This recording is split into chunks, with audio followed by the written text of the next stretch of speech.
Okay, and now we are back for real. The second game is just about to start. Let's see what Ravens and Beach Coach is going to do differently for the second game. Mainly Ravens, what Ravens is going to do to change the future of this series. They need a lot this win. They are 0-3 in the standings. A loss here means a lot about the relegation, so they need a lot. The first series win. So let's do what's going to happen. The draft is on the screen. Magic, Sherlock. What we can see is a Pangolier, Tiny, Timbersaw, banned by Ravens, Beastcoast, banned, Beastmaster, Lina, Monkey King, Nature's Prophet, and the picks Rubik and Broodmother for Ravens, and Silencer and Mars for Beast Coast. Ooh, a lot of bands already. Yeah. Turn to ban. Yo, I think like the beach calls they can pick Phoenix or even Snapfire. It's pretty decent with Mars. I saw who was playing. I actually don't remember, but I think it was.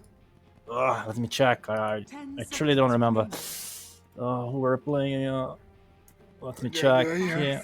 Okay, There's, take your time, take your time. Accuracy in their information.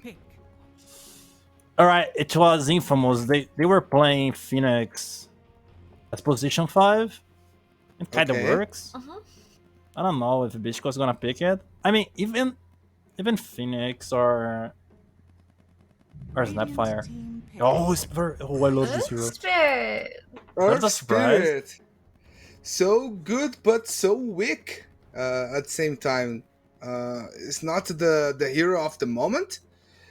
Can have a huge impact in the match, but you know it isn't nowadays the easiest thing to do. Be in impact, do impact, cause impact with this Earth Spirit. Radiant team pick. New hero. Oh wow. Invoker. Awkward. As New hero. I'm a producer, loves this hero, and let's see, Invoker. Okay, and now it's time for the fourth Beach Coast 10 pick. seconds remaining. I think Beast Coast here. 5 seconds remaining. They can still pick Bat Rider or Ember Spirit as Yeah. well. Yeah. I mean, like, Dark Imago plays Mars, actually. It can't be a Mars mid lane, though. Radiant team back. Oh, it became no, it isn't. Nice. It's Alright. an Amber Spirit. His Ember mid Spirit lane. did well. Yeah, it's pretty good against Broodmother. It's not the best lane against Invoker, though, but it's pretty decent against Broodmother. 10 seconds And Clockwork, actually. 5 seconds remaining. I think again, Faceless Void is good on either team, if either team wants to pick up Faceless. Turn to ban. Yeah, actually, I would love to see Faceless Void on Ravens. Just to see the Cataclysm and the Chrono. Yeah. Oh, this is big. We are going for the last ban and the last pick from both teams. Both teams in need of hard carrier. What seems to be the last pick. We can have an Amber Spirit hard carry. I don't think so, but Avoid. No, I so don't think Faceless Ember White Spirit now will is carry. banned. Thoughts about the last pick? Predictions? I feel Sherlock, do your magic. The Magic is doing the magic, actually. 10 seconds remaining. Okay, magic, do the magic. 5 Oh, seconds okay. remaining. Beast Coast, I think. Maybe Naga or Wraith King. For Beast Coast, Ravens. not- Terrorblade Oh. or Shadow Fiend? Okay, no. Shadow Fiend. Ooh. Would you say Shadowfiend? Oh, Oh, be.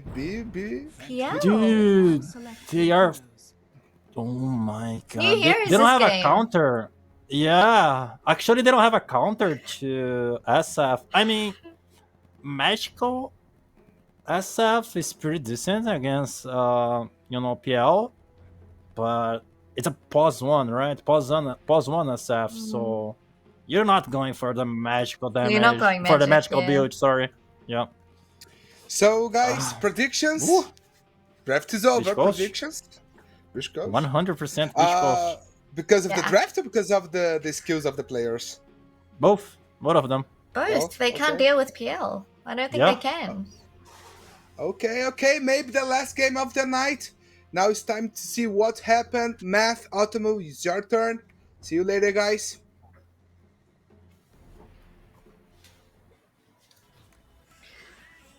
All right, thank you, everybody. We're here for game number 2 here, and yeah, thank you, Anna.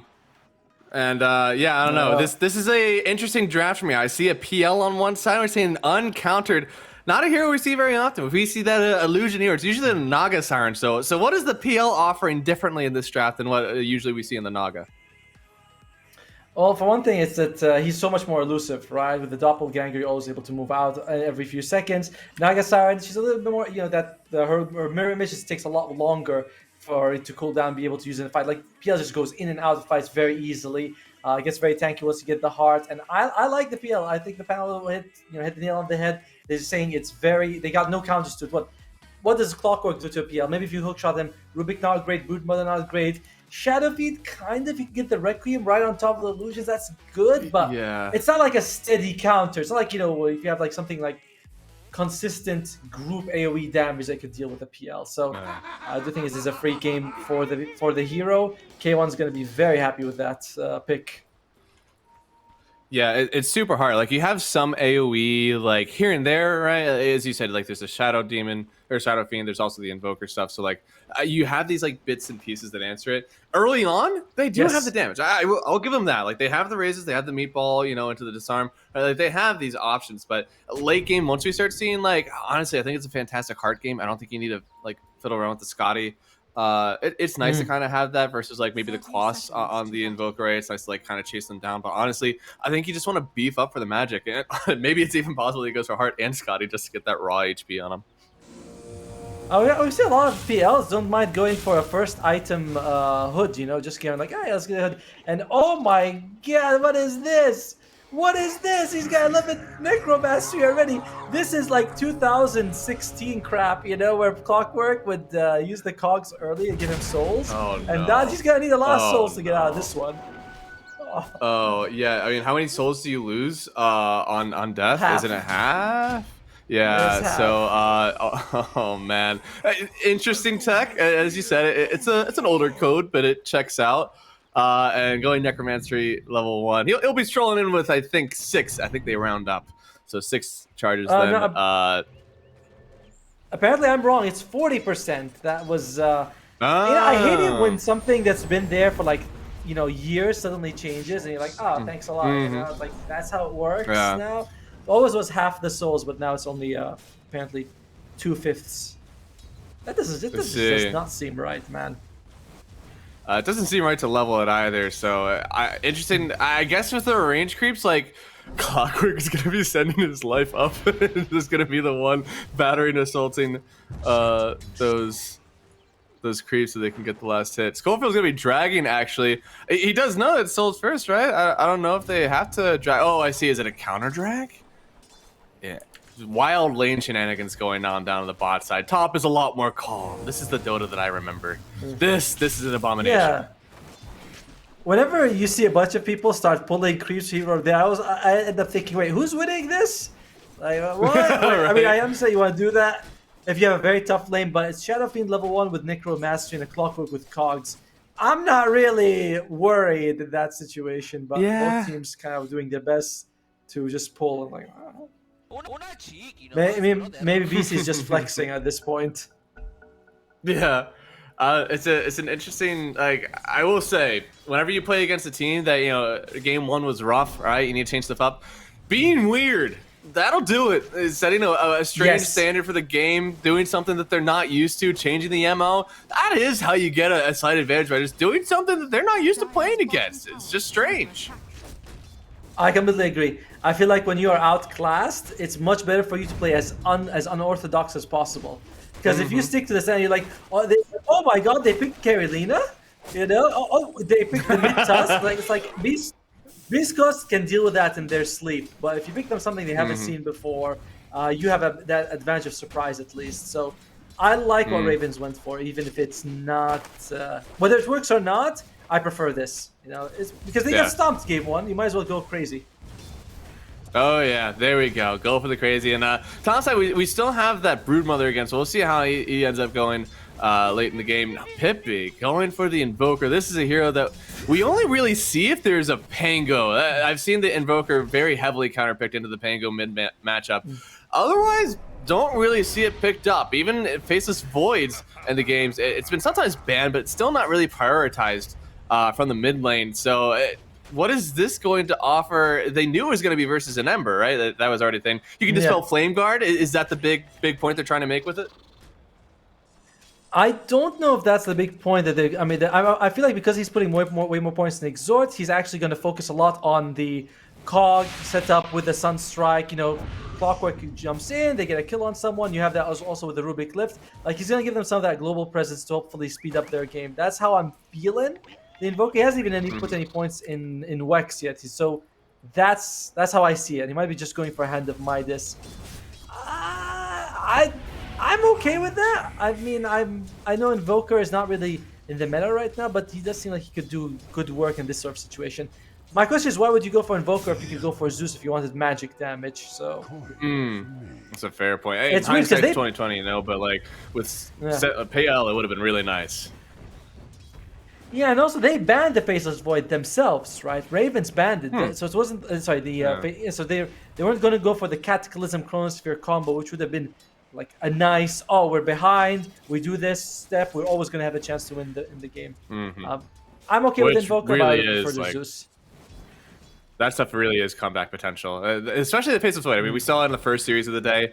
Faceless Void came out. It was actually our first win against Alina today. Alina got picked up. And ended up losing to the Faceless Void. Ooh, Bonstein, a bit of an aggression here from Beast Coast. Don, maybe in a bit of danger, turns around, does have raise, 1, 2, not able to get a third one up. Now, top though, get the kill on the PL. Interesting that it is the Broodmother, and then Bondside, another Mango popped up here, trying to avoid the cogs with the spear from Sacred, and then the kick, ooh, and that raise, it actually misses. They're trying to turn back around on the Mars here, and needs to try to kite through the trees, but man, Sacred able to turn this one back around. Schofield and Sacred pretty much maximizing their HP usage out of this one. I'm a little surprised that we didn't see the tree plant by the Shadow Fiend, because in that area specifically, you can put a tree to block the path, but hey, you know, maybe it's like, you know, panic, that over there. But anyway, it was so close. And he used the cogs of his enemy to get a Spear of Mars to proc. Like, how crazy is that? Stinger, is he gonna be alright? Doesn't look very alright to me. It does. Thankfully, that's only a level 1, I believe, Arcane Curse. Otherwise, Benjaz actually would really be hurting. I think he casted as 2 Silken Bows and 2 Webs, and that duration just continually extending. But you know, level 1 Arcane Curse isn't the worst thing to worry about in the lane. Plus, you get like a ton of health regen just from being inside the webs as well. So, you know, like he gets god, PP. They did have the cold snap, so tried. Oh god, and Dismar, all of a sudden, there's 3 people in my lane. I tried to help out, and now the helper has gotten killed. So Dark Mago with a double kill in the mid lane. Feels like it was kind of given to him. I mean, Pan was saying that maybe you don't want to give Dark Mago the Ember Spirit, but there's like so many problems you have to deal with. So the Ember Spirit slipped through, and now Beast Coast, they do have, you know, Dark Mago on a hero that just looked amazing. And he's gonna keep going. This could be really bad. Mid laner dying twice in a row is pretty much a death wish, and unlike what we've seen before, Stainer has leveled Glaive, so we got +2, baby, on the Silencer. Thankfully, Invoker is like a genius, so he doesn't mind that too much. Now I'm looking at Benjaz and I'm thinking, I know this is a weird thing to say. Oh, well, look at that, another +2. No, not another one. Stainer Just taking it It might. to the clockwork as well, and this is in between the tier 2 and tier 1. There's currently a siege creep. This could be the old fabled 7-minute tier 1 mid tower, which with no invoker to defend this, seems pretty easy right now for Beast Coast. 6 minutes 54 seconds. Do we chop that up as a 7-minute tower or a 6-minute tower? And I was like, it's kind of the I feel like I've been indoctrinated with all of my, like, I am a math major, so I'm always around upper. I was beaten if not, so I don't have the option. Well, maybe when Kara hits level 6, they can make some moves happen around the map. At least so far, Benjaz, similar to game 1, has had an incredible performance, but dude, Invoker, Pepe, he is, I'm gonna say it like you, I was saying PP. You know, like, no, like, alright, maybe it's Pepe, maybe I've been saying it wrong, but either way, you know, a poor guy by call him by any name, he's still poor. That's what Invoker is. I guess the only like solace you have is that, you know, maybe he is going to be going for the Midas, so eventually we'll get those levels in gold back. PL, a little bit of a ways to go, right? You typically want to get like a diffusal blade, some treads. If you're Dark Mago, you want to get yourself a clockwork kill. So different things for different people. And that is he gonna be all right? No, sorry, Scopio's coming here. Oh, and you can see it. Whenever the That's a Marsist spear. runs right at your tower, yeah, that's you know what's coming. Another +2 center. He's got 6 in. My man's is smart. Radiant's bottom tower is under attack. And that's a tier 1 mid's already taken. Dark Mago, they're hitting, they're going for him. Who's going for who? He doesn't even go back actually. He's like, I'm fine as it is. Yeah. Once they get a couple of levels on the clockwork, I do think that you might have that chance with the hook shot. But right now the map is feeling very constrained for Ravens. Like top lane is okay, but mid lane, look at that. Oh well, they have a nice ward here. Oh, man. Scofield might lose his life.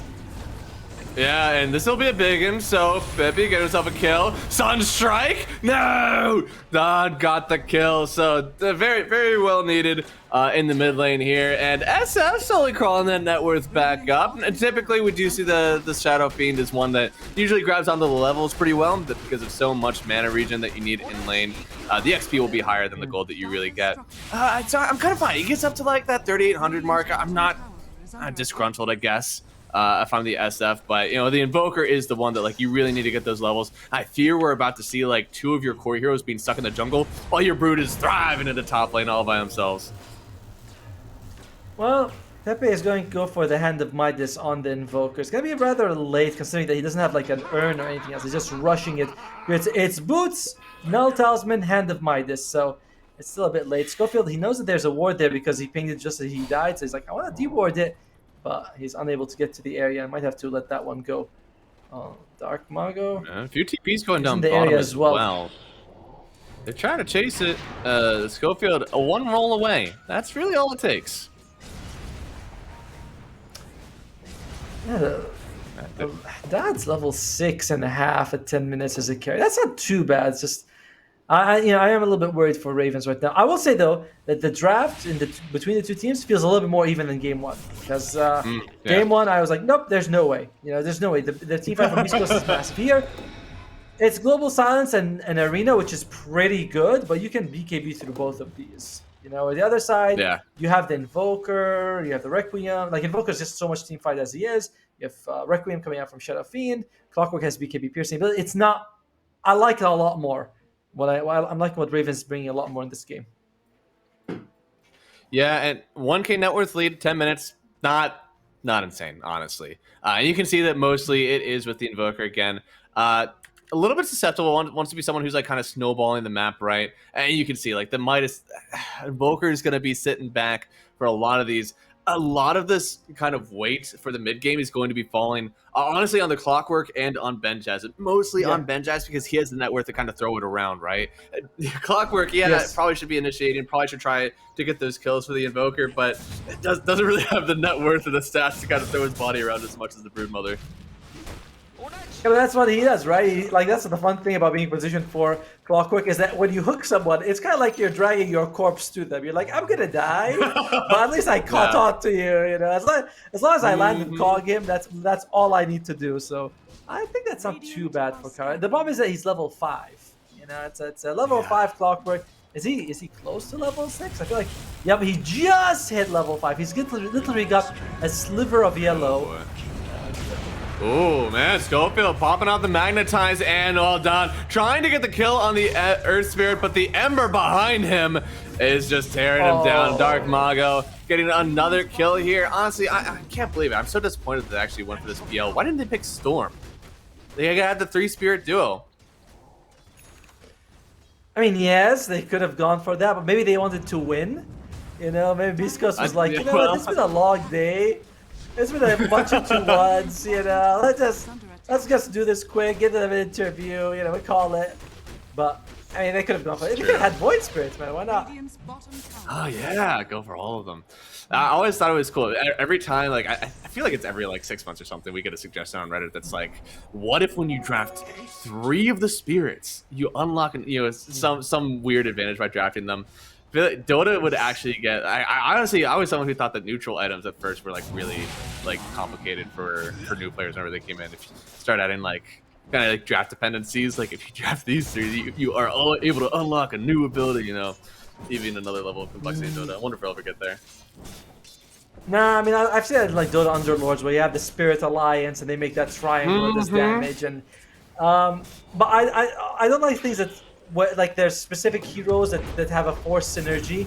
I hated it when Dark Mago, he is taking some spider bites. He probably doesn't like that.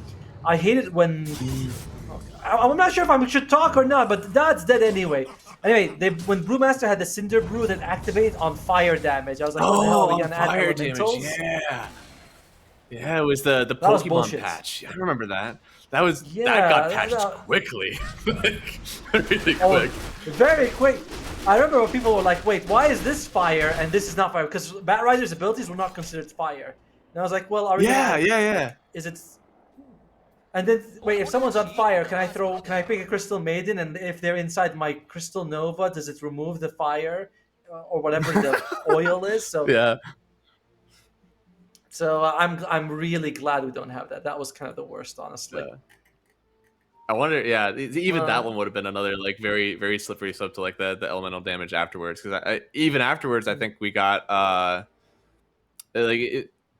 forget what it was. We got like the new like trees patch as well, where like certain things broke trees. It was just like I feel like for a solid like 3 months, Dota was like, hey, what if we just like changed all of this? Like not map change, not like hero change. Just like how you knew that these spells worked. We're not actually changing the numbers on them. Just a little bit of what they do around that. You know, it's very, very strange. Yeah. Yeah, no, it's like if we had Lida and Crystal Maid, do we have like the sister abilities? You know, you pick the sibling. True. You know, you pick Dark Willow and Broodmother. You had the hot girl abilities or something like that. You know, so I don't think that's really how it should work. I'm glad Icefrog isn't forcing that. Oh, that's true. We'll see what he does when he adds that. And I'll be like, oh, sure. Here, I'm gonna mess everything up. Exactly. Oh, here, about a 2,000 net worth lead. Ember climbing on the net worth charts. Honestly, my Volker, he's getting there. He's climbing back up, but only a little bit under the PL, right? About 1,000 down. Thankfully, it seems like your Broodmother's farming up a good amount. Your Shadow Fiend has definitely caught up most of the way. So honestly, again, not detrimental for the Ravens right now, even though this lead is still going for them. But I don't know, is Broodmother, how long do you think the Broodmother is going to be able to hold on to the top of this map? Do we got another like 3 minutes before they go in and kick him out? It's not. I don't feel like it's as good as. I mean, it's all game one had the disruptor. This one you're up against a Earth Spirit, Ember Spirit, Mars. Like these 3 heroes are all pretty good against the Broodmother. Not amazing, but oh dear, Pepe, is he gonna be okay? Global's used. Yeah, and they use the magnetize, and they'll still call the Invoker, my lord. Honestly, Schofield didn't seem like himself was going to be able to do it, but the damage from Dark Mago is just so much. This Ember, supremely farmed and able to just go mostly damage right now, right? Like, isn't really worried about the control, has this Maelstrom, has the Orb of Corrosion, and even behind the tier 2 tower, another kill. Unstoppable for the Ember Spirit right now. Yeah, but the thing is, if they kill him, they get a huge amount of gold. See, that's the Raven strategy. They did that in game 1, right? They were able to kill Dark Mago once. They gave away like 700 gold. They're like, maybe they're doing something like that. Still waiting for a hook shot. Kara, is he gonna line one up? Is he gonna go for it? There is an invoker. Come on, give me a hook shot. Broodmother getting very close to that Guardian Greaves. That does give them a target for them to all sort of play around if they want to. We'll see if Ravens decides to do that or not. What's the net worth looking like for everybody? Yep, it's all Beast Coast at the top. Yeah, they just continue, right? Like, I feel like you're losing a lot of your map right now on Ravens, and they're just kind of eating it. I don't know. You have the Broodmother still top, and Dark Mago and crew have been like coming through and like murdering people at the tier 2, and you just haven't been doing anything about it yet. I'm very confused as to what the game plan is soon. They're gonna lose another one here, looks like. Rubik likely not long for this role. Gets one more lift off, but Dark Mago actually taking a lot of damage from the raises, but here comes the Arena Spear, and Dodd trying to turn this one around. Already silenced up though. They did bring the Broodmother in for this one, so Dark Mago maybe has to back out for a bit. No, Remnant's right on back in. Oh no, the Brood even trying to take something down. They will get one more tornado up, but Sacred hasn't even fallen yet. Still chains up this clockwork. No one can get on top of the Mars, and it's going to be a team wipe for Beast Coast. Not a single one falls. Oh wow!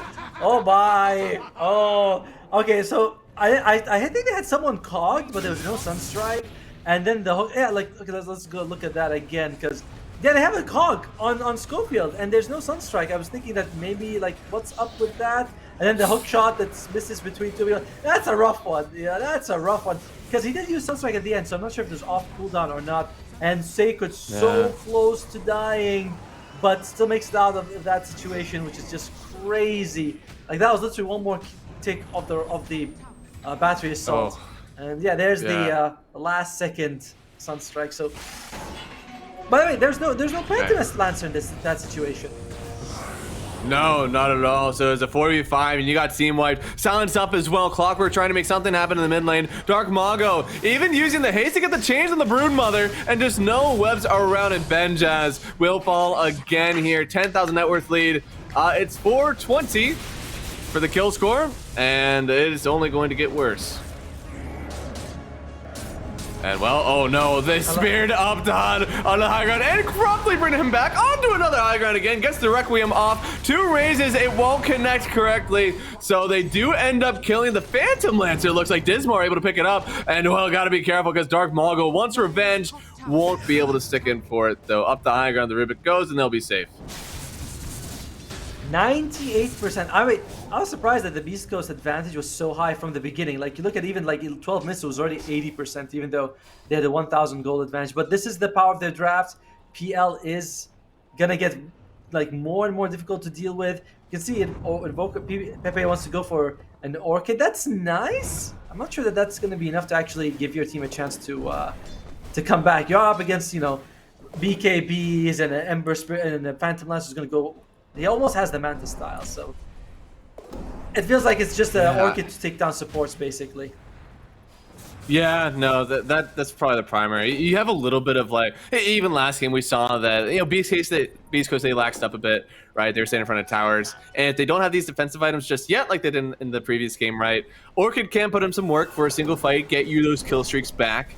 But then you have to capitalize on it very, very quickly. You have to go out on the map immediately, try to get some objectives. So I can see how the Orchid may like catch Beast Coast off guard. I just don't think they're going to do that to themselves 2 games in a row, right? And for them, their own consistency, right? You play this team, you've been like going against middle of the pack in SA DPC for a while now. You still have to perform to your level of Beast Coast for this entire game. Don't back down on this one. You gotta make sure you're consistent through and through.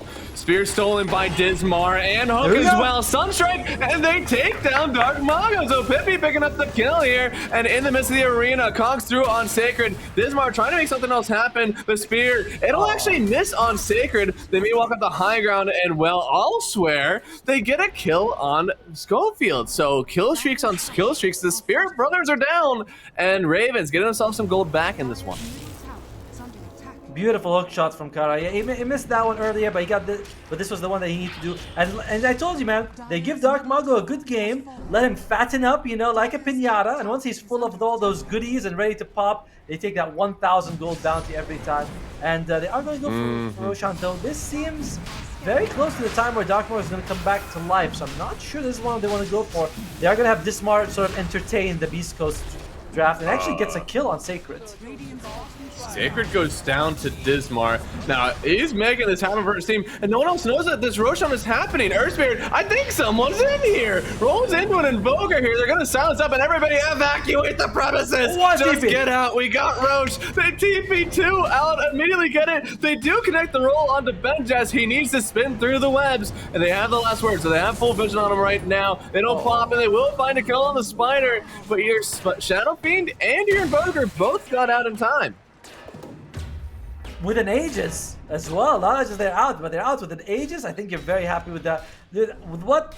I mean, amazing play by the Shadow Fiend. By that, he's like, he doesn't have a BKB right there. He's just like, I'll just teleport and the hopeful, and, you know, God take the wheel. Whatever happens from here, I'm happy with that. I'm just gonna try to TP out. So well played by him, makes it to safety.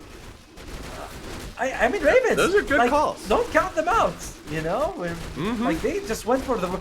Roshan was very close. You know, they did go for it when it was about, like the Beast Coast Darkmoor was about to come out, but ballsy, they went for it and paid off. So I like Ravens, man. I like that they're playing like this. It's crazy. It's balls to the wall, and I love it. No, and those are the calls that are going to win you games like these, right? I'm very happy to see that they do make themselves like just a few picks elsewhere on the map, right? And they're the same thing. Beast Coast getting a little lax, not positioning together again, able to get these picks, and now with the Roshan on the SF, I'm really excited to see how they take this one down, because net worth lead only 5,000 net worth. Look, 21 minutes, I get it. That's like a BKB on a core, not unsurmountable. And with the Aegis, you do have that little bit of a buffer as well. I really want to see them make something work out of this Aegis. And the Beast Coast, they're the ones that's going to initiate it. They want to be the ones to start this fight. They smoke up, going into the triangle where this PL already is, but they're playing under vision right now for Ravens. Oh, wait. Oh, what? How did you find him? Oh, man, yeah, the Invoker just goes down. Totally shifted perspective from Beast Coast. We're trying triangle instead. Oh, I found an Invoker. So get the easy kill here, and they're just going to go right at the tier 2 with Aegis still on Ravens. Well, that was a very good guess, because it's not like they have a scan. Scan's been off cooldown for like 2 minutes or something. And, like, I'm not sure how did the Invoker like show a force burst or something. I'll have to watch the replay at some point. By the way, I mean, after this game, I'm going to be Googling, is surmountable a word? Because I know it's insurmountable, but I've never heard of surmountable. Insurmountable? I thought that's what I, that's a word. Maybe I didn't. That's a word, yeah. No, we're good. Because you all say, it's a surmountable lead. I'm like, so that means beatable. Oh, what a hook shot. Oh, yeah, nice on Dark Mago, immediately purging it off here, and, well, going right on the backline. They've speared up this Shadow Fiend. Now, he's still got another life on him, trying to get the Requiem off, doesn't get it in time, but the BKBs are falling right now from Beast Coast. So as he responds here, Don trying to make something happen, gonna get the change on Dark Mago, and, well, the Shadow Fiend just taking way too much damage from him. Even the Silencer in the last word burst, and, well, Schofield ready to go in for the kill. Kicked through with the stone. BKB pop from Don very late, and K1 won't try to get that last kill. So Sunstrike thrown out, looks like it won't connect here. Stainer almost falling, but yeah, even with the Aegis, Beast Coast starting the fight on their own terms here, and with the beautiful lockdown on the Mars Arena, nice usage of the silence, they just secure themselves that fight. And Hart is on that courier to K1. I'd bet your life on it, not mine, of course, but that's another tough situation for Ravens here. Well, they're going to go for Sacred here. Yeah, Orchid and no BKB available. Trying to kick the Mars backwards, and now they're lifting the Ember back. But Ember remnanting through and through onto the tier 2. Feels no shame and gets the kill on card, and now backing out here onto the tier 2. Nothing is safe right now for Ravens. Benjaz trying to bounce backwards now. Lost all the mana to the Phantom Lancer. And with the Requiem, maybe they get the kill on Schofield again here. Stolen Remnant out for the Rubik. Gonna go in with the magic first, but K1 just doesn't care. Now onto the Spider, trying to get off the high ground. Looks like they'll have to stop for a second, but that's still a 2-for-1 trade here, slightly in favor to Ravens. You know, I love how PL is trying to kill Benjaz, and he's in the web with like 30 health regen and no mana. Okay, and he's got the Guardian Greaves as well. It gives him an extra. It gives you extra 18 health regen when you're under a quarter of your life and bonus armor. So they're trying. He's got no mana to burn. He can't do any damage to this guy who's got 1 billion armor and health regeneration. So I just love that. It's a really good, like, it's hard for the PL to kill the Brood Mother, and you can see him right there trying to do as much damage as he can. Benja's like, I'll just take it, I don't care.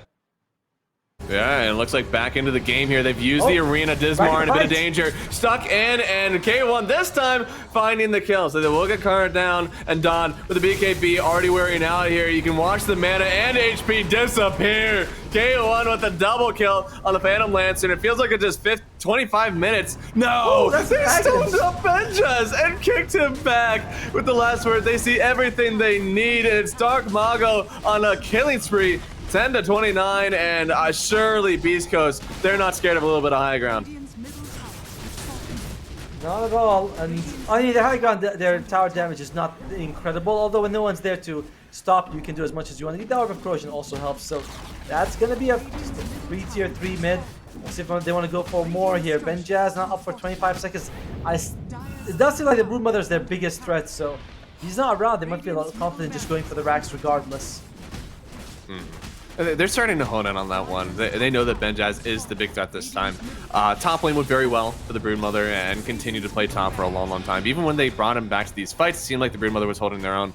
But it's the SF that I really need to see come online.